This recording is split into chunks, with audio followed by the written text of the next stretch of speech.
Bienvenidos y bienvenidas a Enclave Política. La cumbre mundial sobre el medio ambiente, denominada COP27, hasta ahora no arroja resultados concretos. Tampoco es que esperamos mucho de ella, sobre todo porque las grandes potencias no se comprometen en serio en resolver los problemas que ellas mismas ocasionan en nuestro planeta. ¿Hasta dónde pueden llegar estas cumbres? Por ejemplo, a favor de los pueblos ancestrales y originarios, ¿se los escucha de verdad?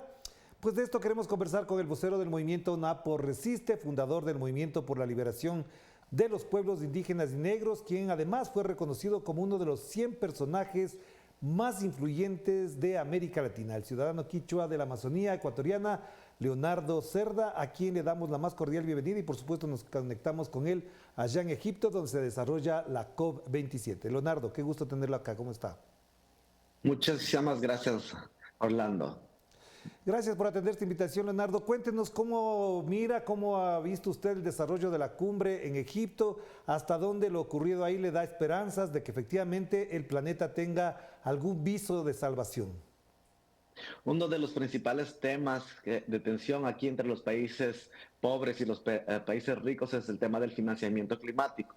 De acuerdo al Acuerdo de París, que establece que los países ricos deben ayudar a los países pobres con recursos financieros para que reduzcan sus emisiones y se adapten para hacer eh, frente al cambio climático. Entonces, lo que se está diciendo es cuáles son los mecanismos que se van a tomar para que los países realmente puedan acceder a esos fondos, cómo a esos fondos podemos los pueblos indígenas acceder directamente. Y otra de las grandes demandas a los países es que se comprometan a la decarbonización de sus combustibles fósiles y realmente exista una conclusión, digamos, un retiro a esta sed de petróleo, de gas, de carbón, que afecta directamente al planeta. Entonces, uno de las grandes cosas que está pasando aquí en la COP y que se habla bastante es la propuesta del Tratado de No Proliferación de los Combustibles Fósiles, en que existen tres fases, ¿no? La fase de la no proliferación, de prevenir que la proliferación de más concesiones de gas, de petróleo y de carbón. Y la fase de salida de la producción que ya se tiene, es decir, la producción que ya se tiene, que se mantenga, pero que se vea como una fase de salida. Y la transición justa para los pueblos indígenas, sobre todo para las comunidades que están enfrentando esta crisis climática de primera mano. Entonces, Leonardo, si no hay esa voluntad, ¿para qué sirve entonces este momento y este encuentro especial que incluso concita la atención de los expertos, de las organizaciones mundiales, incluso de organismos como la propia ONU, que es prácticamente la promotora de este evento? Nosotros estamos aquí como para llamar urgentemente a los estados y poder presionar. Como sociedad civil nos hemos visto restringidos. El venir a Egipto no ha sido fácil. Las restricciones dentro de los pabellones azul, verde, también son muy grandes. Entonces nosotros creo que tenemos que en nuestros países locales a urgir a los gobiernos de turno. Por ejemplo, en el Ecuador, el presidente Lazo había dicho en la anterior COP que el Ecuador está en una transición ecológica. Y después el año pasado, ¿de qué transición ecológica estamos hablando? Sí, se han extendido más concesiones mineras en la Amazonía, más concesiones petroleras en la Amazonía, y es uno de los temas más importantes de las mesas de trabajo que estamos hablando entre el gobierno y el movimiento indígena del Ecuador. Asimismo, la sociedad civil de los diferentes países tiene que estar atenta para que como política pública se pida la no proliferación de los combustibles fósiles en nuestros estados y sobre todo en los territorios de comunidades indígenas, que somos los que hemos preservado más del 80% de los bosques a nivel del mundo. Y siendo así, entonces pensemos en el escenario más difícil, más complejo. Si no hay financiamiento, ¿qué consecuencias trae eso para el desarrollo de los procesos y de los proyectos que en la práctica, no solamente organizaciones, sino incluso comunidades tienen por delante, pero que no podrían desarrollarse sin el apoyo financiero y sobre todo con el apoyo político de las grandes potencias?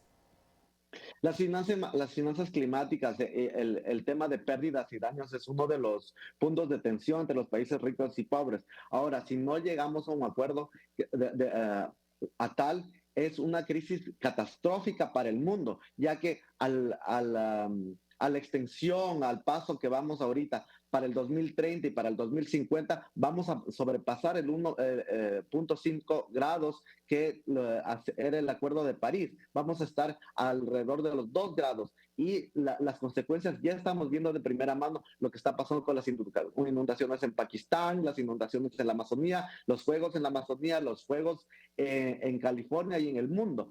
El problema más grande es que nosotros en los países del sur no tenemos el dinero para poder afrontar de primera mano esta crisis climática. Entonces se va a crear mucha más pobreza, mucha más catástrofe ambiental. Las pérdidas y daños van a ser catastróficos, sobre todo en los países del sur.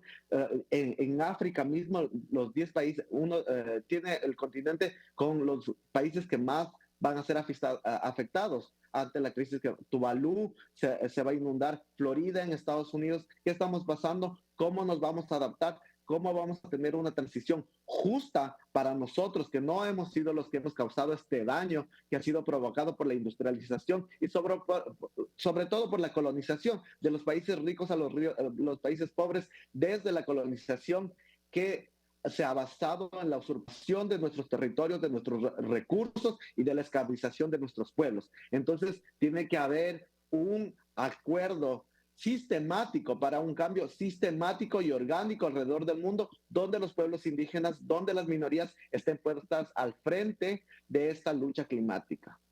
Y frente a eso, ¿qué dicen? ¿Qué opinan? ¿Qué señalan los representantes de las grandes potencias? Porque efectivamente escuchamos a ratos un silencio ensordecedor, como se dice vulgarmente, frente a una realidad que incluso les atañe y les afecta incluso mortalmente a esos países, a esas regiones. Usted mencionaba, por ejemplo, países como Estados Unidos mismo es una de las víctimas de esta catástrofe ecológica. Claro, nosotros estamos pidiendo las reducciones de emisiones del CO2 y los mecanismos a soluciones efectivas, no soluciones falsas como de los mercados de carbono, que en vez de apoyar a la reducción de emisiones, solo se están comprando y los países siguen emitiendo. Entonces, ahorita lo que nosotros nos tenemos que concentrar es en el tratado de no proliferación de combustibles fósiles. Yo creo que se está tomando momento aquí durante la COP27. Las organizaciones sociales están apoyando este tratado de no proliferación. Algunos países ya están detrás de este tratado. Yo creo que ese sería uno de los resultados más efectivos. Y sobre todo, que los países cumplan con las metas de contribuciones al Fondo Climático Global, que todavía los países como Canadá, Estados Unidos, Gran Bretaña, los países ricos que se comprometieron a ser los líderes de la lucha en contra del cambio climático, no han cumplido a totalidad con sus promesas, porque ese dinero se supone que ya tiene que estar ahí y este dinero los 100 billones de dólares tienen que ser destinados directamente a las comunidades locales, a las comunidades indígenas, a los países del sur global, para que nosotros nos podamos adaptar, para que nuestras comunidades se puedan adaptar y nosotros como sociedad civil pedir a nuestros gobiernos de turno a crear políticas públicas a parar esta crisis climática. Claro, hagamos una pausa para volver enseguida, Leonardo, a abordar lo que implica esto, por ejemplo, para regiones como la Amazonía ecuatoriana, colombiana, brasileña, venezolana, peruana, boliviana incluso. Vamos a la pausa, enseguida volvemos con Leonardo Serra, representante de la Amazonía ecuatoriana, a propósito de lo que ocurre en la cumbre COP27.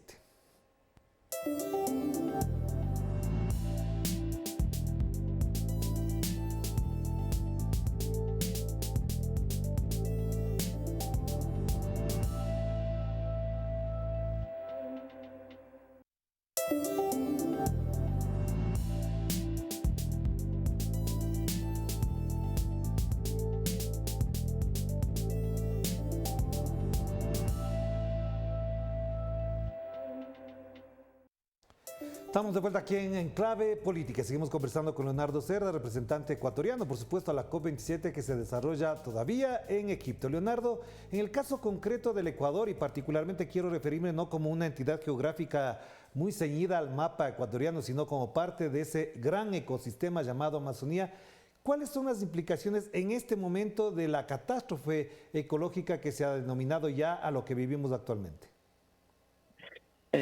Al ritmo que vamos, y la Amazonía es la que absorbe las emisiones de carbono, al ritmo que se está devastando la Amazonía, en vez de absorber estas emisiones de carbono, van a provocar más emisiones de carbono. Por eso es importante la Amazonía como región ecológica y biomasa, también que son las que representan las regiones más importantes del mundo. En la Amazonía brasileña tenemos más de 8 regiones, en el mundo tenemos que proteger a estos ecosistemas y a la gente que protege estos ecosistemas. Vemos que muchas veces se están enjuiciando a los activistas, se están matando a los activistas en muchos países y el gobierno tiene que poner un paro frente a esto y decir, apoyar a esta transición ecológica. En el Ecuador, el mismo presidente habló en la COP26 diciendo que vamos a transicionar a una matriz ecológica. ¿Qué está pasando con eso? Si ni siquiera estamos arreglando los pozos petroleros y las concesiones que ya tenemos, queremos ir por más. Nosotros sabemos que existe el financiamiento a nivel global para una transición justa, para una transición ecológica y que el país se comprometa a la decarbonización y a la proyección de proyectos de energías limpias que van a apoyar a la salud del planeta. Ya todos los países están hablando de esto. Yo creo que el Ecuador y los presidentes de la Amazonía no tienen que dejar atrás este trabajo. Los presidentes del Cono Sur, los presidentes de los países que están en vías de desarrollo, ocupar estos fondos, porque son 100 billones de dólares anuales que es para servir hacia una adaptación justa. Tenemos que hablar de pérdidas de daños de las comunidades, a los temas que estamos afrontando el día a día las comunidades. Ya tenemos una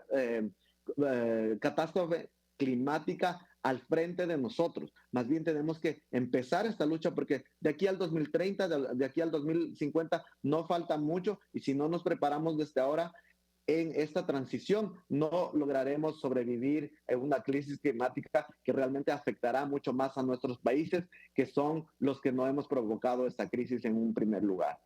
Ya, pero Leonardo, por ejemplo, en el caso concreto de comunidades indígenas, de pueblos y comunidades ancestrales que están en los territorios amazónicos, ¿de qué manera influye eso y de qué manera van a ser atendidos por estos gobiernos, por estos grupos y organizaciones de orden mundial?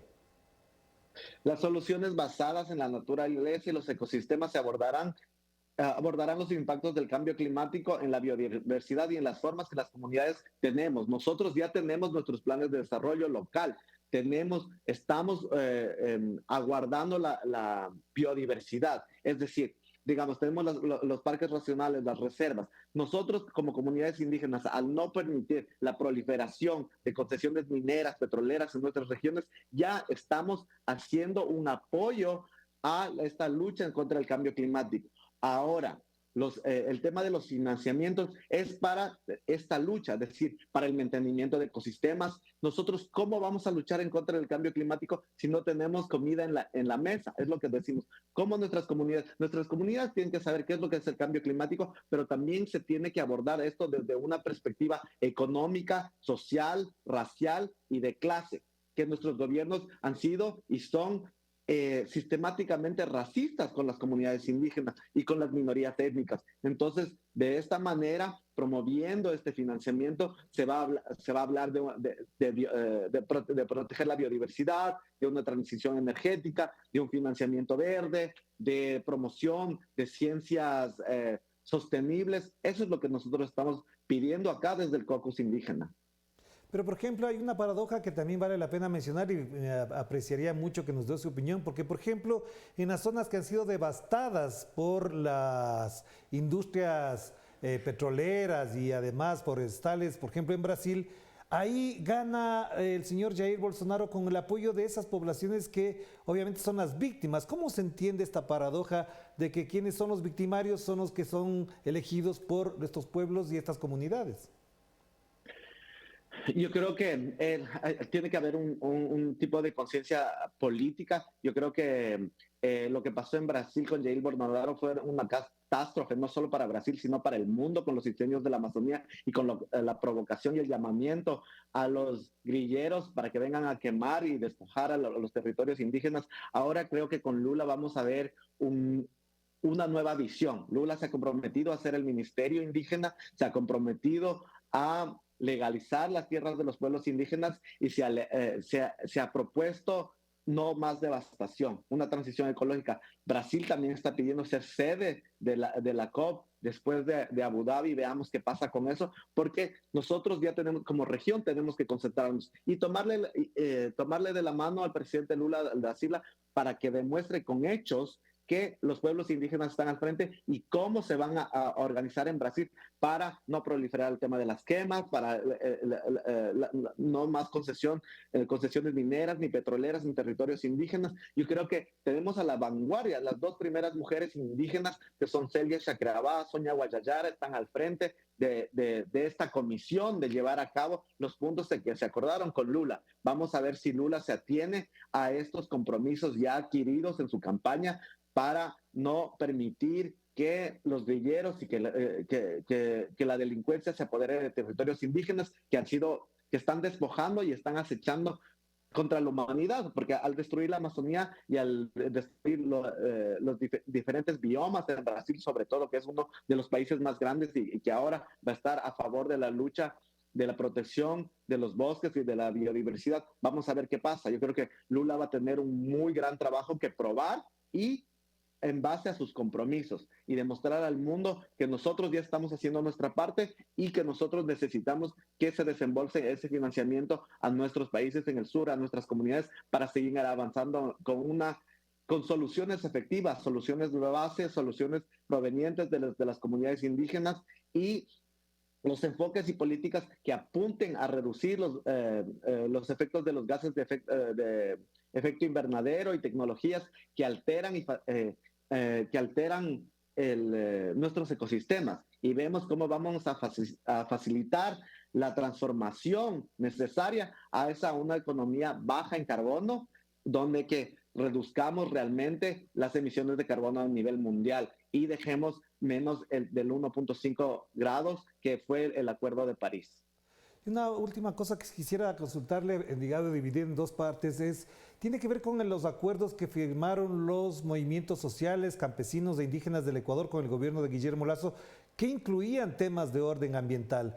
Eso se firmó, hubo unas mesas técnicas para abordar el tema. ¿Hasta dónde esto puede significar efectivamente el traslado de una voluntad política del gobierno para atender este tema fundamental de la crisis energética, crisis climática, crisis ecológica, que también se vive puntualmente en la Amazonía ecuatoriana?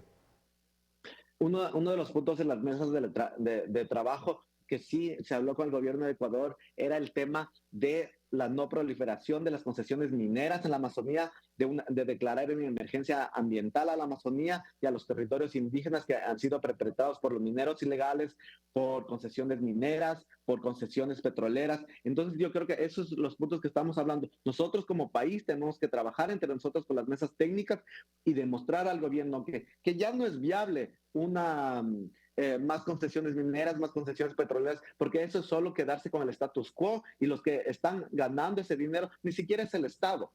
A veces cuesta mucho más sacar un barril de petróleo que el usufructo de esto en valor nominal para el Estado.